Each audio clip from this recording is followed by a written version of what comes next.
Hello साथीहरु नमस्ते। Nepali share बजार अफिसियल युट्युब च्यानलमा यहाँहरु सबैलाई हार्दिक स्वागत गर्न चाहन्छु। विभिन्न कम्पनीहरुको आईपीओ आउने क्रमका भिडियोहरुको जस्तै आज पनि मैले तपाईहरुलाई आफ्नो आईपीओ निष्कासन गर्नुभन्दा अगाडि नै एकदमै राम्रो चर्चा कमाइरहेको सिटिजन लाइफ इन्स्योरेन्स कम्पनीको आईपीओ चाहिँ वास्तवमा अब कहिले आउने तय भएको छ र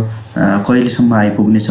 र यसको आईपीओ सम्बन्धी डिटेल्स लगायत कम्पनीको बारेमा चाहिँ सम्पूर्ण जानकारी दिनेछु र यो सबै यदि तपाई सिटिजन लाइफ इन्स्योरेन्सको आईपीओ कहिलेसम्ममा आउँदैछ र यस सम्बन्धी सम्पूर्ण जानकारीहरू पाउन चाहनुहुन्छ भने यस भिडियोलाई अन्त्यसम्म नछुटाइकन हेर्नु होला। ल आउनु साथीहरु ढिलो नगरी भिडियो सुरु गर्नतर्फ लागौं र भिडियो सुरु गर्नभन्दा अघि साथीहरु भिडियोलाई लाइक गरिदिनु होला र यदि तपाई हाम्रो च्यानलमा नयाँ हुनुहुन्छ र नेपाली शेयर बजार सम्बन्धी यस्तै जानकारीहरू नियमित रूपमा पाइराख्न चाहनुहुन्छ भने नेपाली शेयर बजार अफिसियल युट्युब च्यानललाई सब्स्क्राइब गरिदिनु होला। ल आउनु साथीहरु भिडियो सुरु गर्नतर्फ लागौं। अब सर्वप्रथम चाहिँ म तपाईहरुलाई सिटिजन लाइफ इन्स्योरेन्स कम्पनीको बारेमा केही जानकारी दिन गइरहेको छु। यो चाहिँ एउटा पछिल्लो समयमा एउटा देशकै एउटा लिडिङ लाइफ इन्स्योरेन्स कम्पनी मध्ये एउटा हो र जसले चाहिँ पछिल्लो समयमा एकदमै राम्रो चर्चा कमाएका साथसाथै परफर्मेन्स पनि आफ्नो उत्तिकै सबल बनाउँदै गइरहेको छ र यस कम्पनीको स्थापना चाहिँ अक्टोबर 19 2017 अर्थात् कार्तिक 2 2074 मा चाहिँ भएको थियो। बीमा समितिबाट यसले चाहिँ अप्रुभल पाएको थियो अपरेसन गर्नको लागि र सिटिजन लाइफ इन्स्योरेन्स लिमिटेडले चाहिँ आफ्नो सेवा चाहिँ देशभरिमै दिइरहेको छ र यसका लगभग देशभरिबाटै 102 भन्दा बढी चाहिँ शाखाहरू रहेका छन् र यसबाट सिटिजन लाइफ इन्स्योरेन्सले चाहिँ आफ्नो ग्राहकहरूलाई सेवा दिइरहेको छ र अब यसको चाहिँ शेयर क्यापिटलको रेशियोमा कुरा गर्नु पर्दाखेरि 70:30 रहेको छ, जसमा चाहिँ 70% चाहिँ यसको प्रमोटरहरूको शेयर रहेको छ भने चाहिँ 30% चाहिँ यसमा चाहिँ पब्लिकको शेयर चाहिँ हुनेछ र जुन चाहिँ आईपीओ मार्फत सार्वजनिक निष्कासन गर्नेछ र अहिले चाहिँ जुन पेड अफ क्यापिटल छ त्यो चाहिँ सम्पूर्ण प्रमोटरहरूले चाहिँ इन्भेस्ट गरेका छन् र यसमा चाहिँ मेजर शेयर होल्डर्सको रूपमा हेर्नु पर्दाखेरि थुप्रै छन्, जसमध्ये चाहिँ मेन चाहिँ कान्तिपुर मिडिया ग्रुपको चाहिँ यसमा चाहिँ मेन लगानी रहेको छ। त्यस्तै शिखर इन्स्योरेन्स कम्पनी लिमिटेड रहेको छ जुन चाहिँ देशकै एकदमै टप कम्पनीहरू हुन् र राम्रो परफर्मेन्स गरिरहेका कम्पनी हुन्। शिखर इन्स्योरेन्स त्यस्तै राम्रो परफर्मेन्स गरिरहेको कम्पनी हो। त्यस्तै कान्तिपुर मिडिया ग्रुप पनि एउटा देशकै मिडियामा चाहिँ एकदमै राम्रो अब्बल चर्चित मिडिया कम्पनी हो र यिनीहरूको शेयर लगायत विभिन्न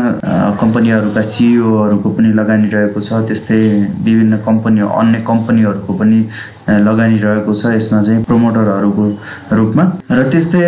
यस कम्पनीमा अर्थात् सिटिजन लाइफ इन्स्योरेन्स कम्पनीमा पेड अफ क्यापिटल चाहिँ अहिले चाहिँ 175 करोड अर्थात् 1,75 करोड रुपैयाँ बराबरको रहेको छ र यस कम्पनीको आईपीओ पश्चात चाहिँ यसको पेड अफ क्यापिटल अर्थात् चुक्ता पुँजी चाहिँ 2,50 करोड रुपैयाँ हुनेछ। त्यसपश्चात चाहिँ सिटिजन लाइफ इन्स्योरेन्स कम्पनीमा शेयर क्यापिटल रेशियो चाहिँ पब्लिकको पनि 30% एचिभ हुनेछ। अब साथीहरु मैले तपाईहरुलाई आईपीओ को बारेमा जानकारी दिन गइरहेको छु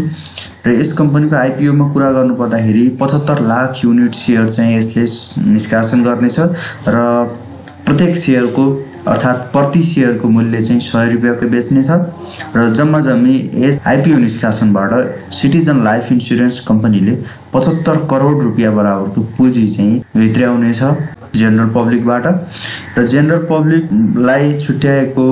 जम्मा-जम्मी 75 लाख किता शेयरहरू मध्ये चाहिँ यसले चाहिँ आफ्नो कर्मचारीहरूको लागि 2 देखि 5% सम्म छुट्याउन सक्नेछ र त्यस्तै म्युचुअल फन्ड्सका लागि 5% किताहरू यसले छुट्याउन सक्नेछ। त्यस्तै अब यसको आईपीओ निष्कासन बिक्री गर्नको लागि चाहिँ एउटा म्यानेजर चाहिँ इस्यु म्यानेजरको रूपमा चाहिँ एनआईबीएल एस क्यापिटल लिमिटेडलाई चाहिँ यस कम्पनीले नियुक्त गरिसकेको छ। त्यसैले पनि यी सबै कुराहरूबाट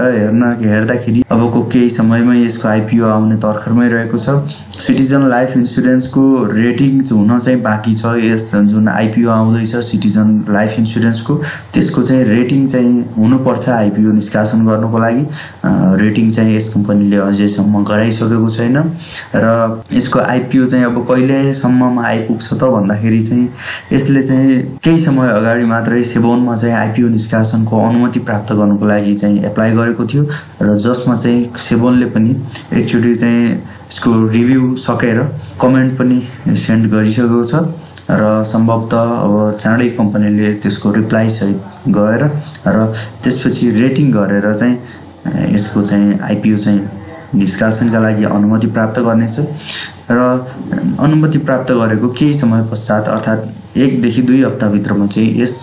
कम्पनी अर्थात् सिटिजन लाइफ इन्स्योरेन्स कम्पनीले चाहिँ जेनरल पब्लिकका लागि चाहिँ आइपिओ निष्कासन गर्नेछ र यसरी भन्नु पर्दाखेरि हामीले चाहिँ सिटिजन लाइफ इन्स्योरेन्स कम्पनीको आइपिओ चाहिँ अबको 2 देखि 3 महिनाभित्र भरिसक्ने छौँ र हामीले सेयर चाहिँ सिटिजन लाइफ इन्स्योरेन्सको यदि पढ्ने हाम्रो भाग्य रहेछ भने अवश्य पनि प्राप्त गर्नेछौँ र यो थियो जानकारी साथीहरू। मैले तपाईहरुलाई अबको केही समय पश्चात नै आउँदै गरेको इन्स्योरेन्स सेक्टरमा एउटा ठुलो नै मान्नुपर्छ 75 लाख किता सेयर रहेको छ जुन चाहिँ एकदमै इन्स्योरेन्स सेक्टरमा भएको एउटा ठुलै आइपिओ हो र यो चाहिँ कहिलेदेखि आउँदैछ भन्ने कुराबारे जानकारी दिए। वास्तवमा आशा छ यो भिडियो चाहिँ तपाईहरुलाई राम्रो लाग्यो होला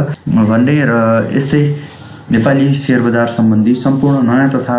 जानकारीमूलक भिडियोहरू तपाई हेर्न चाहनुहुन्छ भने